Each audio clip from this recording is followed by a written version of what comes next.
Assalamualaikum students. Today we will study periodicity of element, that is chapter number 4. Number 4, and it is about the elements and their arrangement in the periodic table. Okay, the name of the chapter is periodicity of elements. Periodicity of elements. Okay, now what is meant by the periodicity of elements? Before starting this chapter, I would like to discuss two terms. The name of chapter is periodicity of elements. Okay. So, what is meant by the periodicity? And I think you know, you all know what is the definition of elements. Elements. What are the elements? Substances who possess the same atomic number are known as elements.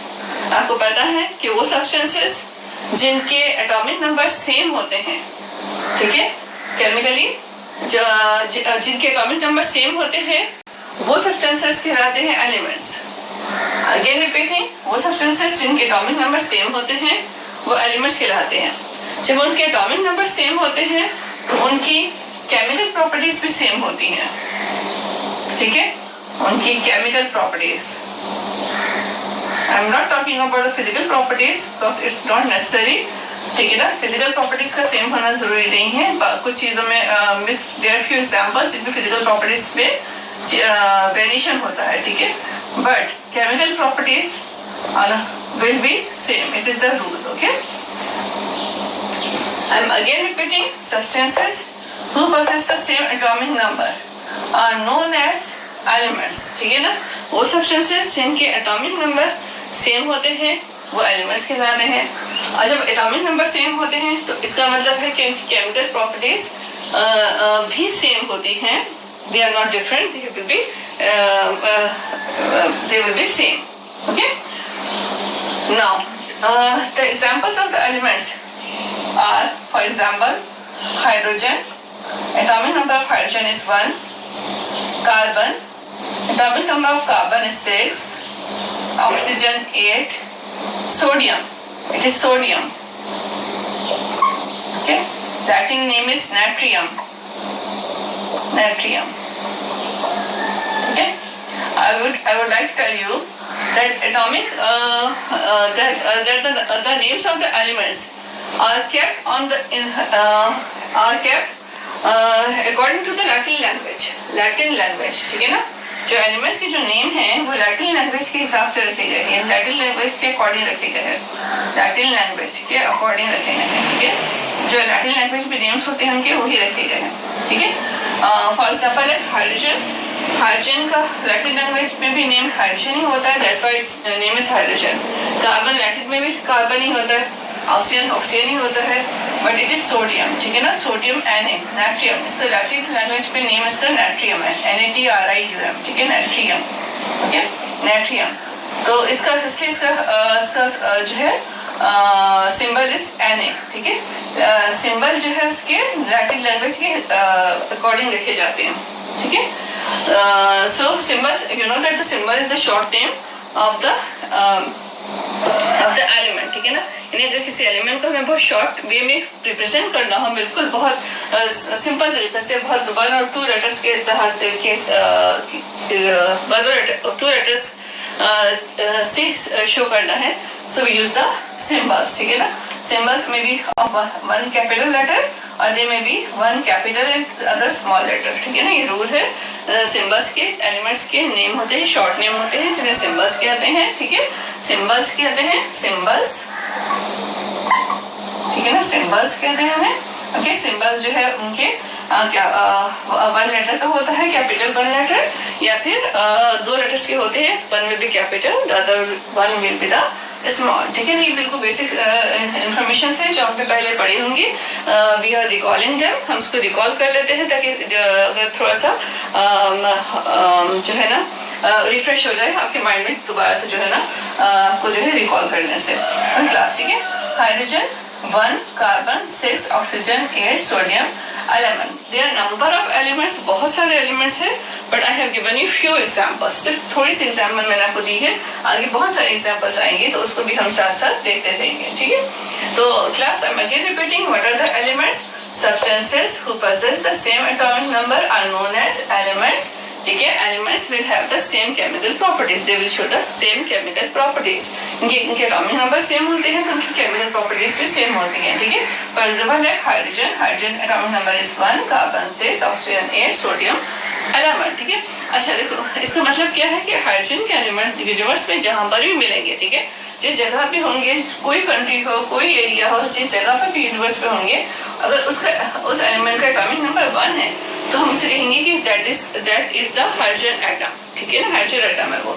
अगर कोई भी element जिसका atomic number 6 है, ठीक है, universe के किसी part में मिलता हो, कहीं भी मिलता हो, लेकिन अगर उसका एटॉमिक नंबर 6 मिलता है तो इसका मतलब वो कार्बन है. ठीक है, कार्बन के अलावा वो कुछ और नहीं हो सकता. उसकी प्रॉपर्टीज कार्बन की है, वो पूरा कार्बन का एलिमेंट है. ठीक है, ऐसा ऑक्सीजन का है, इसी तरह सोडियम के साथ है. ठीक है, अच्छा जब एलिमेंट्स के एटॉमिक नंबर यानी सेम होते हैं, लाइक हाइड्रोजन के तमाम जितने भी हाइड्रोजन के एटम्स होंगे उनके एटॉमिक नंबर 1 होगा, सेम एटॉमिक नंबर होगा, तो उनकी प्रॉपर्टीज भी सेम होंगी, यानी chemical properties. We are not talking about the physical properties, क्योंकि फिजिकल प्रॉपर्टीज में वेरिएशन कुछ केसेस में देखने में आया है, तो जरूरी नहीं कि जो है ना केमिकल फिजिकल प्रॉपर्टीज सेम हो. ठीक है, like I give you example of carbon. Carbon के हम जब पढ़ेंगे, कार्बन जो है इसकी कार्बन हमें 3 फॉर्म्स में मिलता है. ठीक है, carbon we can find the carbon in the diamond form. ठीक है, we can find in the graphite form and we can find in the buckyball form. ठीक है ना, अच्छा अगर सबसे हम सिर्फ 2 की एग्जांपल देखें. ग्रेफाइट जो है जैसे लाइक ग्रेफाइट पेंसिल लेड में होता है, ग्रेफाइट ब्लैक कलर का होता है. ठीक है ना, तो जो है वो ब्लैक है बिल्कुल. और डायमंड, आपको पता है कि डायमंड जो है it is used in the jewellery, pearls, it is used as pearl के तौर पे, मोती के तौर पे ज्वेलरी में, ऑर्नामेंट्स में यूज होता है ये. तो ये जो है बिल्कुल शाइनी होता है, बहुत ब्राइट होता है, ब्राइट होता है ये. ठीक है, so that is this both are graphite and diamond, both are physically different. ये देखने में बहुत डिफरेंट नजर आ रहे हैं, लेकिन जो है केमिकली ये बिल्कुल ही सेम होते हैं, इनकी प्रॉपर्टीज सेम होती हैं, इनकी केमिकल प्रॉपर्टीज बिल्कुल हमें जब भी चेक की जाए केमिकल प्रॉपर्टीज सेम मिलती है. ठीक है, अच्छा केमिकल प्रॉपर्टीज चेक करने के लिए कुछ टेस्ट किए जाते हैं, डिफरेंट टाइप के टेस्ट होते हैं जिनके बेस पे हम जो केमिकल प्रॉपर्टीज को चेक करते हैं. Right class, okay. Now I hope you understand about the elements. Now come towards the periodicity. Periodicity of elements. ठीक है, what is mean by the periodicity? ठीक है, periodicity, recurrence of physical and chemical properties of elements at regular interval is known as periodicity. ठीक है ना, इसका मतलब क्या है? I'm again repeating, recurrence of physical and chemical properties of elements at regular interval are known as it is known as periodicity. यानी जो है एलिमेंट्स को एक खास तरीके से इस तरह से रखा जाए कि उनकी केमिकल और फिजिकल प्रॉपर्टीज रिपीट हो रही हो. ठीक है, जैसी प्रॉपर्टीज आ रही हो तो उन्हें क्या कहते हैं कि ये पीरियोडिसिटी को शो करता है. For example we can keep them in the form of group की फॉर्म भी रख सकते हैं, उनको पीरियड की फॉर्म भी रख सकते हैं, मींस हॉरिजॉन्टल रख सकते हैं, उनको वर्टिकल फॉर्म भी रख सकते हैं. ठीक है ना, तो जो लाइक हॉरिजॉन्टल फॉर्म में जितने एलिमेंट्स आ रहे हैं उनकी प्रॉपर्टीज कहीं ना कहीं आपस में मैच करती हैं. ठीक है, तो वो क्या कहलाएंगे? They will show the periodicity. वो एलिमेंट सारे के सारे पीरियोडिसिटी को शो कर रहे होंगे. Right class, so that is about the periodicity. अभी अगर आपको इतना क्लियर नहीं भी हुआ है so don't worry about that. अभी हम इसकी पीरियोडिसिटी की बहुत सारी जो है हम इसकी एग्जांपल्स देखेंगे, पीरियोडिसिटी के बहुत सारे हम क्लासिफिकेशंस वगैरह देखेंगे, तो वहाँ आपको बहुत अच्छे से समझ में आ जाएगा. Basically in this chapter we are going to study about the periodicity of elements. इस पूरे चैप्टर में हम पीरियोडिसिटी ऑफ एलिमेंट्स के बारे में ही हम पढ़ने जा रहे हैं, उसके बारे में ही हम स्टडी करने जा रहे हैं. तो जो है आपको बहुत डिटेल में जो है ना I hope you will understand that. Okay, so class simply I can say that अगर एलिमेंट्स को इस तरह से अरेंज किया जाए कि इनकी फिजिकल और केमिकल प्रॉपर्टीज एक जैसी मिल रही हो, किसी एक ग्रुप पे एक जैसी मिल रही हो, तो उसे हम पीरियोडिसिटी कहते हैं. ठीक है, so that's all about the periodicity and elements. Okay, now next we will move towards the some classifications. ठीक है। अब हम कुछ क्लासिफिकेशन की तरफ मूव करते हैं क्लास। अच्छा देखें, जो एलिमेंट्स की पीरियोडिसिटी यानी जो अरेंजमेंट है, ठीक है, जिसको आजकल हम फॉलो करते हैं, ठीक है, मॉडर्न पीरियोडिक टेबल के थ्रू हम जो फॉलो करते हैं वो एकदम से नहीं बन गई, ठीक है। जब भी कोई काम स्टार्ट होता है तो ज़ाहिर एक इनिशियल लेवल पे स्टार्ट होता है, लोग उसके ऊपर रिसर्च करते हैं, काम करते हैं उसके ऊपर, और उसके बाद फिर उसमें कुछ अगर सपोज कोई इसमें कुछ कमी होती है या कोई मिस्टेक होती है, कोई एरर होता है, तो उसको फिर नेक्स्ट आने वाले साइंटिस्ट उसको रिमूव करते हैं और फिर उस काम को बेहतर किया जाता है, उस काम को बेटर किया जाता है। बेटर करने के बाद फिर वो उस काम को फॉलो करते हैं, पुराने वाले काम को फॉलो नहीं करते, क्योंकि उससे नया नई कोई जो है ना कोई प्रपोजल आता है, नया कोई आइडिया आता है जिसको फॉलो किया जाता है, फिर उस आइडिया पे काम होता है। अगर कोई और साइंटिस्ट आने के बाद जो है वो उससे बेटर कोई आइडिया रिप्रेजेंट करे, उससे अच्छा कोई आइडिया रिप्रेजेंट करें, और पुराने वाले आइडियाज पे कुछ मिस्टेक्स हो या समथिंग कुछ कमी रह गई हो, तो फिर जो है पुराने आइडिया को जो है इसको फॉलो नहीं किया जाता, बल्कि फिर न्यू आइडिया को फॉलो किया जाता है। That is called as a history, ठीक है ना। ये हिस्ट्री होती है, यानी जैसे हर चीज़ की हिस्ट्री होती है, इस तरह से जो केमिस्ट्री में जो वर्क किया गया है, जो पीरियोडिसिटी से कंसर्न जो काम किया गया है, उसकी भी एक अपनी हिस्ट्री है, ठीक है, उसका भी एक बैकग्राउंड है, उसका भी एक हिस्ट्री है, ठीक है। तो एकदम से कोई नया पीरियोडिक टेबल या बिल्कुल सही से करेक्ट फॉर्म में 100% करेक्ट फॉर्म में एक टेबल नहीं बन गया। इसके ऊपर बहुत पहले से कुछ ना कुछ काम होता रहा, कुछ साइंटिस्ट ने कुछ काम किया, उस पर कुछ प्रॉब्लम्स आई, फिर नेक्स्ट साइंटिस्ट ने उससे बेटर काम किया, कोई काम रिप्रेजेंट किया, फिर उसको एक्सेप्ट किया गया, उसको फॉलो किया गया काफी टाइम तक। उसके बाद फिर उसमें कुछ प्रॉब्लम्स आई या कुछ कमी में महसूस हुई, तो कुछ और साइंटिस्ट जो आने वालों ने उससे बेटर वर्क जो है रिप्रेजेंट किया। तो फिर जो है ना इस तरह से जो हर नए दौर पे जो नया काम आता है वो पहले वाले से अच्छा होता है, ठीक है, तो उसको फॉलो किया जाता है, ठीक है। लेकिन इस तरह से क्या होता है, ऐसा जब आगे बढ़ते हैं तो एक हिस्ट्री या एक जो है ना एक किसी भी काम का एक पास्ट या हिस्ट्री बनती जाती है, ठीक है। तो class so in the past जो एलिमेंट्स की जो पीरियोडिसिटी की गई, यानी एलिमेंट्स को जो पीरियोडिक फॉर्म में रखा गया, ठीक है, सबसे पहले जो साइंटिस्ट ने किया था वो साइंटिस्ट है डॉबलिनर, ठीक है ना, Dobereiner, right. So his classification is known as Dobereiner classification, right class, Dobereiner classification. ये साइंटिस्ट थे जिन्होंने जो है पीरियोडिसिटी के काम को रिप्रेजेंट किया था, ठीक है। ये बहुत पहले इसको आजकल तो हम फॉलो नहीं करते, लेकिन उस वक्त जब स्टार्टिंग हुई थी तो इनके काम को बहुत अप्रिशिएट किया गया था, क्योंकि इन्होंने फर्स्ट टाइम जो है एलिमेंट्स को कुछ खास तरीके से अरेंज करने के बारे में बताया था, ठीक है ना। सो इन 1829, ठीक है, John डॉबलिनर he represented the classification, a particular type of classification. उन्होंने एक खास किस्म की क्लासिफिकेशन 1829 में रिप्रेजेंट की थी। इनका फुल नेम था जॉन डॉबलिनर, ठीक है, 1829। You can see in the book, ठीक है, आपको बुक में पेज नंबर 58 पे class you can see the year and his full name, ठीक है। तो इन्होंने जो है इसको रिप्रेजेंट किया था। जो इनकी क्लासिफिकेशन है, it was called as law of triad और law of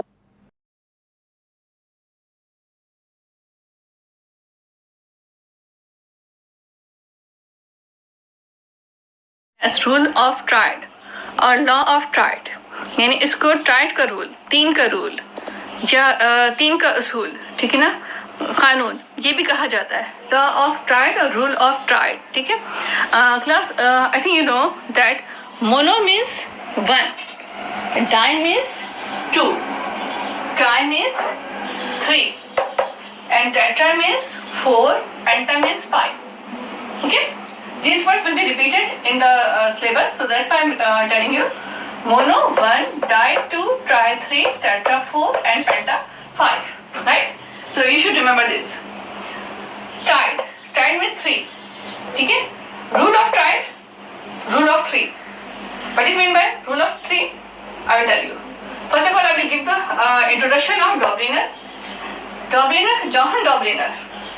His full name was Johann Dobliner. He introduced this classification in 1829. Okay, in 1829 he introduced the classification. that's why it is about the three elements. So that's why his classification is known as the rule of triad or rule of three elements. Okay, in this classification he stated that central atom of each set of triad had an atomic mass almost equal to the arithmetical mean of the atomic masses of other two elements. I am repeating, central atom. Okay, central atom means he took three elements, right? Three atoms or three elements. So central atom बीच वाला, ठीक है, centre वाला atom, centre atom of each set of triad, यानी जो tried लिया था 1 2 3 elements जो लिए थे, 1 2 3 एलिमेंट्स जो लिए थे, like A B C elements, ठीक है, like A B C elements जो लिए थे, उसका जो सेंट्रल एटम है, ठीक है, central atom of each set of tried had an atomic mass almost equal to the arithmetical mean of the atomic masses of other two elements. यानी A और C एलिमेंट्स, A का जो atomic mass है, C का जो atomic mass है, इनका जब मीन निकालेंगे, ठीक है, आपको पता है मीन कैसे निकालते हैं, ठीक है ना, you know how can we take the arithmetical mean, जो दो नंबर्स है उनको प्लस करके 2 से डिवाइड करते हैं, ठीक है ना, तो A का जो मास है और C का जो मास है उसका मास लेंगे, suppose this for example this 3 are elements A B C, ठीक है, तो A का मास और C का मास लेंगे हम, ठीक है, एटॉमिक मास, उनको प्लस करेंगे, 2 से डिवाइड करेंगे, तो जो आंसर आएगा, ठीक है, that will be equal to the mass of this central atom, B atom. Okay, I'm again repeating class. Central atom of each set of triad had an atomic mass almost equal to the arithmetical mean of the atomic mass of other two elements. इसका मतलब क्या है? Central atom का जो mass है वो किसके बराबर होगा? A और C, यानी other two atoms कौन से बचे? A और C बचे, ठीक है ना? Central atom को छोड़ के other atoms A and C है, तो A और C का जो arithmetical mean निकालेंगे हम, ठीक है? mean कैसे निकालते हैं? दो मासेस को प्लस करके इसको 2 से डिवाइड कर देंगे, क्योंकि दो फैक्टर्स हैं, दो नंबर्स हैं यहाँ पे, तो 2 से डिवाइड करेंगे, ठीक है, 2 से डिवाइड करके जो आंसर आएगा वो किसके बराबर आएगा? सेंट्रल एटम यानी बी के मास के बराबर आएगा. आई गिव द एग्जांपल, ठीक है, पहला example you will understand it in better way, ठीक है, देखिए आपको एग्जांपल से बहुत अच्छे से समझ में आ जाएगा. इट्स नॉट डिफिकल्ट, बहुत इजी है, बहुत ठीक है, बहुत इजी है. ओके ना, ही टुक 3 elements, okay, elements, I write the names of the elements here. Elements are here. Okay, elements. First element is the lithium, sodium and potassium. Okay, lithium, sodium and potassium. Okay, their symbols are lithium symbol is Li, sodium is known as natrium. क्या कहते हैं इसे? Natrium. NaTrium. I told you, ठीक है ना? Natrium, Na, right? Potassium is called as Kalium, Kalium. These are their Latin names. तो आपको पता है सिंबल्स जो है लैटिन नेम से बनते हैं, ठीक है? So natrium से Na, potassium, Kalium से K. ठीक है class? These are the symbols. ठीक है? With the classification I am giving you the further information also. ठीक है? Lithium, Li, sodium, Na, potassium, K. These are the elements with their symbols. Okay? These are the symbols. इनकी symbols हैं. ये भी मैंने आपको साफ बता दी, ठीक है? Symbols, ठीक है? Okay now. Take the masses of them. इनके masses. ठीक है? इनके masses क्या है? Atomic masses. Okay. Lithium 7, sodium 23, potassium 39. Okay, 7, 23, 39. Lithium 7, sodium 23, potassium 39. Now mean atomic mass का mean, ठीक है ना? Mean of atomic masses. Okay, mean of atomic mass. Okay, how can we take that? ठीक है, we will take the first element, that is 7, lithium. Okay, 7. ठीक है, okay, 7 plus third element potassium, its mass is 39. Okay, 39 plus 7 plus कर ले, ठीक है ना, 40, 41, 42, 43, 44, 45, 46, okay, that is 46, ठीक है ना। अच्छा, इसको मीन निकालना है तो 2 फैक्टर्स है, 2 से डिवाइड करेंगे, okay, that is 46 divided by 2, okay class, 46 divided by 2. Now simplify it, इसको 2 से डिवाइड करें, you will get the answer 23. What is answer class? 23 is the answer, ठीक है, 23 is the answer. Okay, now look at this one. 23 is equal to the mass of sodium. The mass of sodium is 23. The mean of this two first and third atom is equal to 23, and it is equal to the central atom. ठीक है? Now do you get it, class? अब समझ में आ रहा है आपको example के through कि देखिए central atom of each set of triad, यानी अगर हम ऐसा सेट लें जिसका सेंट्रल एटम का ट्राइड के सेंट्रल एटम का जो एटॉमिक मास है वो किसके इक्वल होगा? ऑलमोस्ट इक्वल टू द, ठीक है, किसके इक्वल होगा? Almost equal to the arithmetical mean of the atomic masses of other two atoms. यानी अदर टू एटम कौन से बचे? First and third atoms. तो इनका जो mean, first and third atom का जो मीन निकालेंगे तो उसका जो मीन है वो उसका जो आंसर होगा वो किसके बराबर होगा? सोडियम, ये सेंट्रल एटम सोडियम के एटॉमिक मास के इक्वल होगा. Right class? So it is the it was the law represented by Dobriner. ठीक है क्लास, आई होप समझ में आ रहा होगा, इतना डिफिकल्ट नहीं है, इजी है, ठीक है ना. Let's see one more example of Dobriner. ठीक है, एक और एग्जांपल देखते हैं Dobriner की.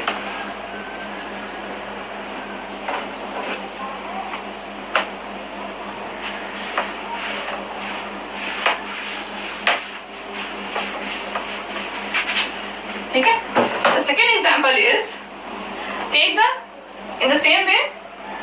Wait, please.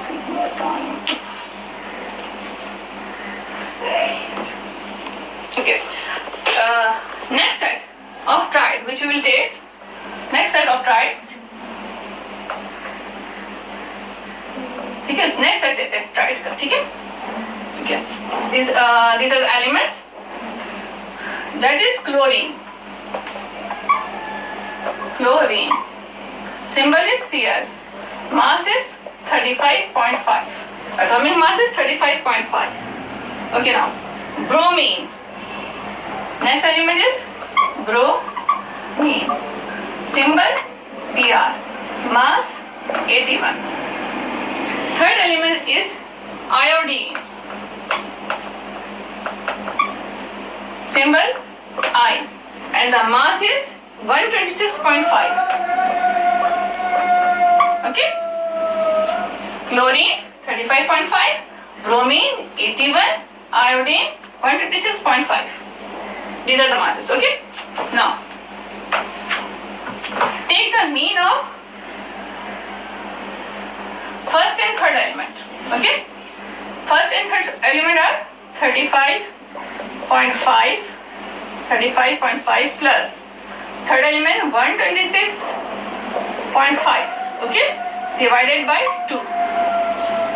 Okay, so it will be equal to इसको प्लस कर लें क्लास, ठीक है, प्लस कर सकते हैं हम इसको 35.5 और 126.5, so it take 10 6 162. Okay,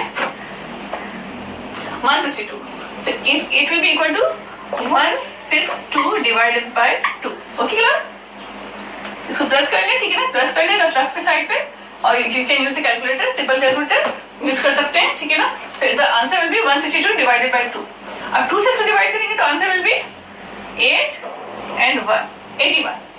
Okay, now the mean of this one is equal to the mass of bromine. Right class, mean of these two atomic the first and third element is equal to the mass of the bromine. Isn't it class? ऐसे ही है ना कि इसका जो 81 है, ठीक है, 81 is equal to this 81. यानी फर्स्ट एंड थर्ड एलिमेंट के मासेस को जब प्लस करके उनको 2 से डिवाइड करके मीन निकाला होगा, that is 81, and this 81 is equal to the mass of bromine, that is 81. I give you 2 examples. ठीक है क्लास, सो होपफुली आपको समझ में आ गया होगा ये. ठीक है कोई इतना डिफिकल्ट नहीं है. अगर ना समझ में आए तो दोबारा से रिपीट करें, दोबारा से लेक्चर सुने और दोबारा से बुक से थोड़ा हेल्प लें, so you will understand it. It's not hard. Okay class, बहुत इजी है. ओके ना,